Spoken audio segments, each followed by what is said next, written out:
Hello everyone, welcome to my YouTube channel learn concept. हम locomotion and movement chapter से हम types of movement, types of muscles, structure of muscles and structure of contractile protein हम complete कर चुके हैं। ठीक है, अब हमारा मसल का लास्ट पार्ट रह गया, that is mechanism of muscle contraction, कि मसल एक्चुअली कैसे कॉन्ट्रैक्ट करती है। तो आइए स्टार्ट करते हैं। मसल कॉन्ट्रैक्शन की मैकेनिज्म को स्टार्ट करने से पहले कुछ कॉन्सेप्ट्स हैं जो कि क्लियर होने चाहिए। ठीक है, जो सेंट्रल नर्वस सिस्टम होता है वो मसल कॉन्ट्रैक्शन को स्टार्ट करने के लिए सिग्नल भेजता है। ठीक है, मोटर न्यूरॉन के थ्रू। ठीक है, अब मोटर न्यूरॉन और मसल फाइबर, ये मोटर न्यूरॉन का एंड प्लेट है और मसल फाइबर के बीच के जंक्शन को हम बोलते हैं न्यूरोमस्कुलर जंक्शन। एक मोटर न्यूरॉन जितने मसल फाइबर से कनेक्ट होता है उसको हम बोलते हैं वन मोटर यूनिट। ठीक है, अब इसकी मैकेनिज्म को समझेंगे। जब हमने इसकी स्ट्रक्चर को समझ लिया है तो इसकी मैकेनिज्म को समझेंगे। ठीक है, जब मोटर न्यूरॉन सीएनएस से सिग्नल लेके आएगा मसल्स के पास। ठीक है, ये मसल है, मोटर न्यूरॉन के थ्रू सिग्नल लेके आएगा न्यूरोमस्कुलर जंक्शन या एंड प्लेट के पास। तो एक्सॉन टर्मिनल के पास क्या होता है, ये सिनेप्टिक वेसाइकल्स प्रेजेंट होती है। सिनेप्टिक वेसाइकल्स के अंदर क्या भरा हुआ होता है, न्यूरो ट्रांसमीटर।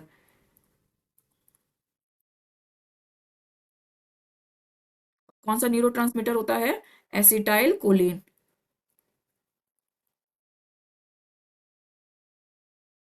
ठीक है, जब इसके पास सिग्नल आया तो क्या हुआ, इसके एक्सोन टर्मिनल है वो खुल जाएंगे और इसके अंदर कैल्शियम आयन की एंट्री हो जाएगी। जब कैल्शियम आयन आ जाएंगे तो सिनेप्टिक वेसाइकल्स जो है उनकी एक्सोसाइटोसिस हो जाएगी। एक्सोसाइटोसिस में क्या हुआ, जो न्यूरोट्रांसमीटर है वो न्यूरोमस्कुलर जंक्शन में स्प्रेड हो जाएंगे। ठीक है, ये रिलीज हो जाएंगे। जब ये रिलीज हो जाएंगे तो क्या होगा कि जो सार्कोलेमा है मसल फाइबर की, उसके पास रिसेप्टर होते हैं न्यूरोट्रांसमीटर के सिग्नल को रिसीव करने के। ठीक है, जब इसके रिसेप्टर जो है इस रिसेप्टर से बाइंड करेगा न्यूरोट्रांसमीटर, जब न्यूरोट्रांसमीटर सार्कोलेमा के रिसेप्टर से बाइंड करेगा तो क्या होगा, मसल जो है डिपोलराइज्ड हो जाएगी, जिससे सार्कोप्लाज्मिक रेटिकुलम से कैल्शियम आयन का रिलीज हो जाएगा। कैल्शियम आयन का रिलीज होना स्टार्ट हो जाएगा और ये कैल्शियम आयन बाइंड करेगा ट्रोपोनिन की सब यूनिट से।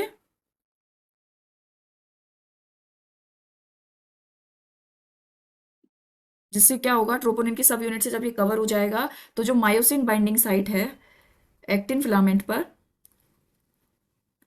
वो एक्सपोज हो जाएगी। ठीक है,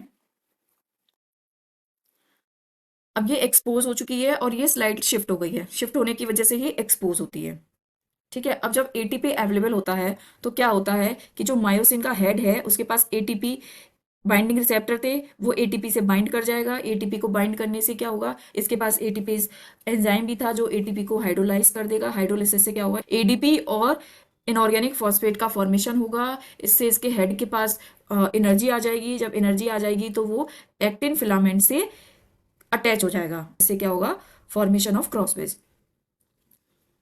ठीक है, जब ये क्रॉस ब्रिज बन जाएगा तो एक्टिन फिलामेंट स्लाइड करेगा और इसका जो हेड है मायोसिन फिलामेंट का हेड भी थोड़ा रोटेट करेगा। थिन फिलामेंट की स्लाइड करते ही क्या होगा कि मसल कॉन्ट्रैक्ट करेगी। अब ये एटीपी और एडीपी रिलीज हो जाएंगे। ठीक है, एटीपी और इनऑर्गेनिक फॉस्फेट रिलीज हो जाएंगे। अब क्या होगा, मायोसिन रिलैक्स स्टेट में आ जाएगी। जब मायोसिन रिलैक्स स्टेट में आ जाएगी, अब इसको क्रॉस ब्रिज को तोड़ने के लिए अगेन हमें एटीपी की जरूरत पड़ेगी। जब हमारे पास और एटीपी अवेलेबल होगी तब ये क्रॉस ब्रिज टूट जाएगा।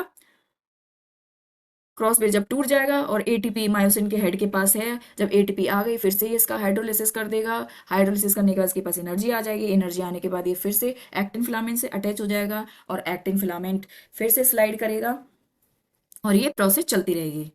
ठीक है, अब ये प्रोसेस कब रुकेगी, जब कैल्शियम आयन, जो कैल्शियम आयन थे वापस से सार्कोप्लाज्मिक रेटिकुलम में चले जाएंगे। जब सार्कोप्लाज्मिक रेटिकुलम में वापस चले गए तो क्या होगा, जो ट्रोपोनिन की सब यूनिट थी, सब यूनिट फिर से क्या करेगी, कवर कर देगी मायोसिन बाइंडिंग साइट को। ठीक है, और मसल के बार बार एक्टिवेशन से क्या होगा, जब ये बार बार एक्टिवेट होती रहेगी तो उससे क्या होगा कि जो ग्लाइकोजन है उसका एनारोबिक ब्रेकडाउन होगा।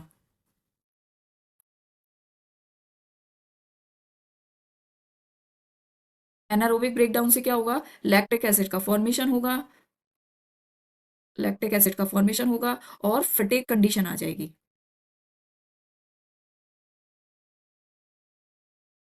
और ये हमें हमेशा याद रखना है, जो थिक फिलामेंट है वो मूव नहीं करता, उसके ऊपर हमेशा थिन फिलामेंट मूव करता है। जब थिन फिलामेंट मूव करता है तो आई बैंड छोटा हो जाता है। ठीक है, ये हमारा आई बैंड था, इसको हम बोलेंगे हाफ आई बैंड। ऐसे इस साइड मूव करेगा और इस साइड भी मूव करेगा। ठीक है, हाफ आई बैंड।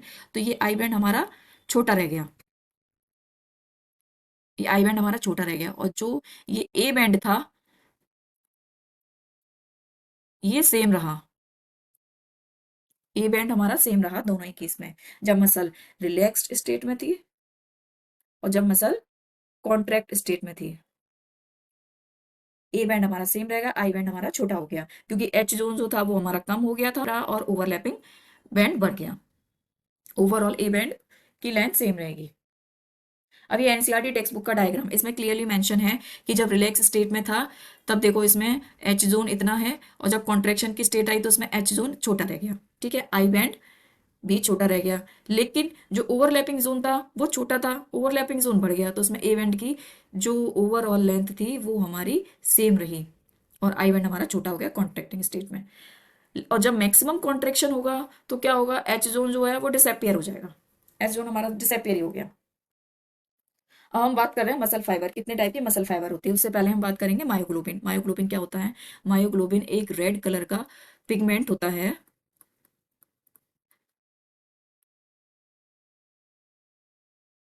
जो कि ऑक्सीजन को स्टोर करता है। ठीक है, अब मसल फाइबर के टाइप्स पढ़ेंगे, कितने टाइप के मसल फाइबर होते हैं। तो ये दो टाइप के मसल फाइबर होते हैं, एक होता है रेड मसल फाइबर और एक होता है वाइट मसल फाइबर। ठीक है, अब ये रेड कलर के मसल फाइबर है तो इसका मतलब इसके पास मायोग्लोबिन ज्यादा अमाउंट में प्रेजेंट है, हायर क्वांटिटी में प्रेजेंट है। ठीक है, इसलिए इनका अपीयरेंस रेड कलर का होगा। ठीक है, इनके पास क्या है, मायोग्लोबिन लेस क्वांटिटी में प्रेजेंट है, लेस प्रेजेंट है, तो इनका अपीयरेंस व्हाइट या पेल येलो कलर का होगा।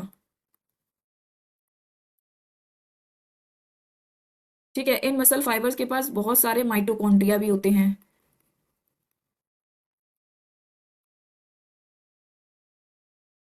माइटोकॉन्ड्रिया ज्यादा होने की वजह से मसल जो है उसको हम एरोबिक मसल भी बोलते हैं।